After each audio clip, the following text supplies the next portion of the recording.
Tinanong man lang ba kayo? Nagkaroon ba ng public consultation kung nararapat siyang pimirma dito sa maanumalyang impeachment complaint laban kay Vice President Inday Sara Duterte? Hindi po nila pwedeng sabihin wala kayong pakialam. Eto na naman maghahalalan, lalapit na naman sila sa inyo.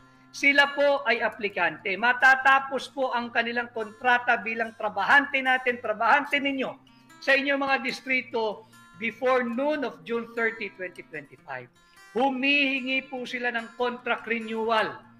Ganito po ang dapat natin trato ngayong halalan. Humihingi sila ng contract renewal na ma-extend for another 3 years yung kanilang trabaho o employment bilang trabahante natin sa Kongreso. Kung hindi kayo kinonsulta dito sa impeachment complaint na ito, sisantehin na po ninyo yung inyong mga kongresista na pumirma sa impeachment complaint. Magbago na po tayo ng empleyado. Silipin po natin yung ibang aplikante kada distrito. Tanggalin na po natin itong mga masyadong adelantadong kongresista na hindi man kinukonsulta yung kanilang mga amo o employer. Kayo po iyon bago pumirma dito sa isang sagradong impeachment complaint process. Sapagkat alam ho ninyo, hindi biro-biro ito impeachment na ito.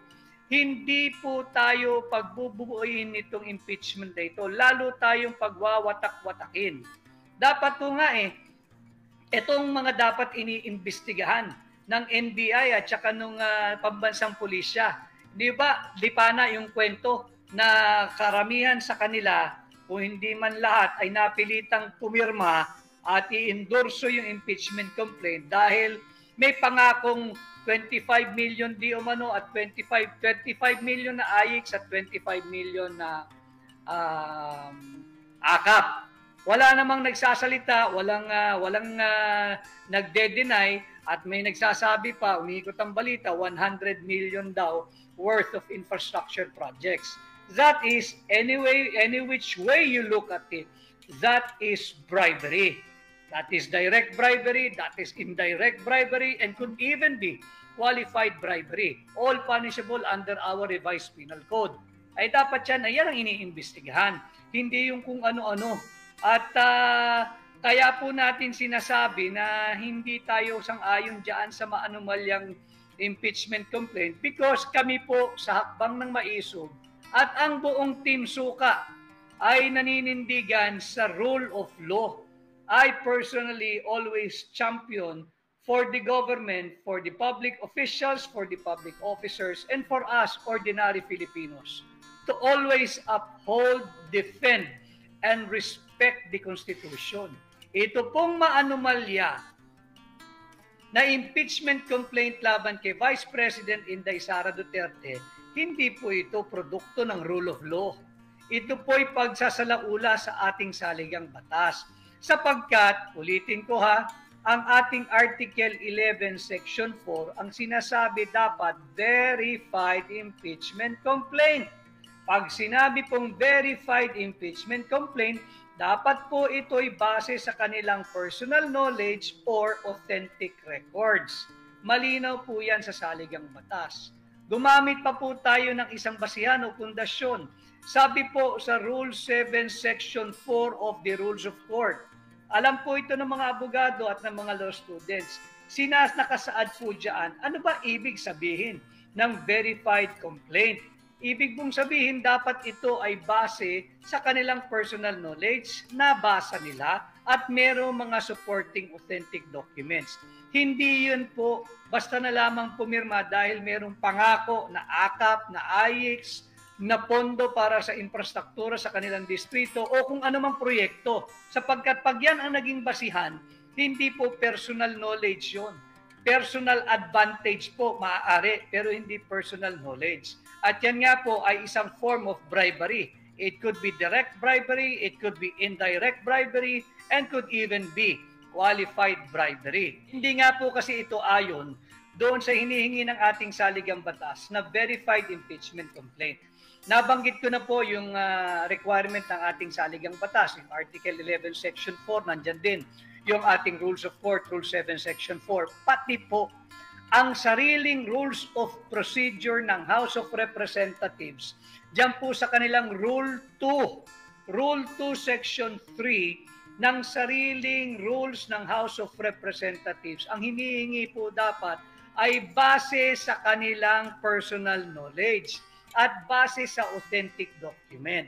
Paulit-ulit po nating dinidiskurso ito sapagkat hindi nga po dapat aksyonan itong unconstitutional at illegal na verified impeachment complaint. Sinasabi nga rin po sa batas, marami pong nakasubaybay na abogado, kahit saan po ako magpunta na meron mga abogado lumalapit at sinasabi nga sila ay nakasubaybay.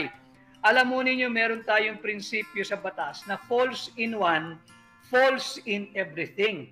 Pag mali ka po sa isang, mali ka na sa lahat. Ganito po ang estado ng maanomalya at unconstitutional na verified impeachment complaint na inihain laban kay Vice President Inday Sara Duterte. Meron na pong challenge before the Supreme Court at ngayong hapon ay nag-issue na rin po ang Korte Suprema directing the House of Representatives to file and submit their comment within a non-extendable period of 10 days, I believe, dito sa kasong inihain laban sa unconstitutional verified impeachment complaint na inihain laban kay Vice President Inday Sara Duterte. At alam mo nyo, kaya natin muling pinag-uusapan ito, ang titingnan mo lang naman dito yung naging basihan nila, bakit sila pumirma. Sabi, baka raw walang budget, sila'y tatanggalin sa mayorya at magiging opposition. Pag opposition, wala ng budget.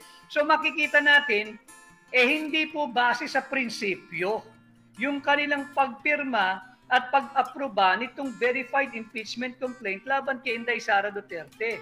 Ito'y base sa kanilang kapritsyo. Kaya nga yung ating premise, kayo ba ay kinonsulta ng ating mga trabahanting mangbabatas? Kayo ba ay kinonsulta ng ating mga elitistang kongresista? O lalapit lang muli sila ngayon dahil halalan na naman? Pwede po tayong magsisante. Trabahante po natin sila. Ang sinasahod po nila ay galing sa buwis na binabayad ninyo at binabayad ko.